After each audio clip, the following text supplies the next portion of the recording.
Ako si Sagani Villamor, isang mahirap na estudyante ng abogasya, makata at ang matalik na kaibigan ni Basilio.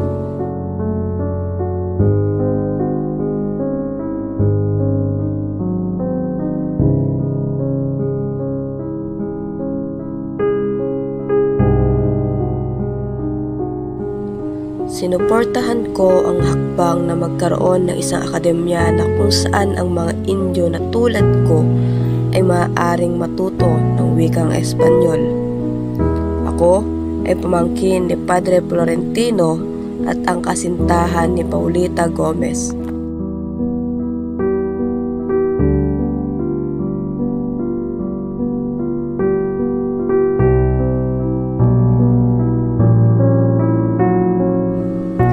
Padre, walang pagkakasala ang kabataan sa pagtanim ng sama ng loob sa mga praile. Ang kasalanan ay nasa nagtuturo. Silang mga nagtuturo na hindi kailangan magkaroon ng malayang kaisipan at pananalita. Sa sitwasyon ngayon, ang sino mang makapagsalitang taliwas sa karamihan ay tinuturing na isang filibustero at kailangang magtiis sa pag-uusi.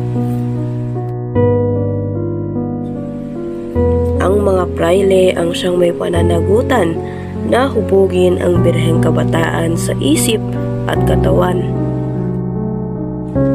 Responsibilidad nila iyon upang palakihin ang isang bayang matalino, dakila at tapat. At ngayon ay itatanong ko sa inyo, nakatupad ba ang mga praile sa kanilang mga pananagutang ito? O tuluyang binubulag ang mata sa kabataan gamit ang kanilang paniniwala para sa ikabubuti ng mga namamalakad? Padre, masasabi niyong kayo'y tumutupad sa pananagutan.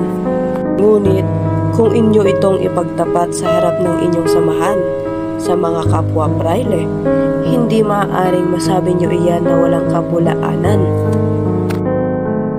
Pagdating sa pagpapalusog sa kabataan, pinapakita pa na huwag sana silang mahilig sa pag-aaral, sa pagkakaunlad. Sa tingin nyo ba ay iyon ang nararapat? Ano na lang ang sasabihin namin kung ganyan ang kawalan ng bahala ng mga nasa itaas? At sasabihin ninyo, ito'y mabigat na paratang? Hindi, Padre Fernandez.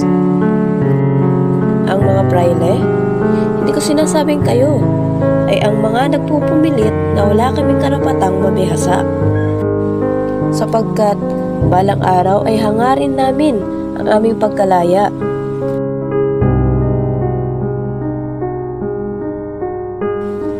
At ngayon sasabihin niyong ipagkakaloob lamang ang karunungan sa karapat-dapat? Ang problema, hindi nyo naisuring mabuti ang paksa ng usapan. Sa takot na mamanas nyo ang kadilimang bumabalot sa inyong samahan, sa inyong mga kapatid.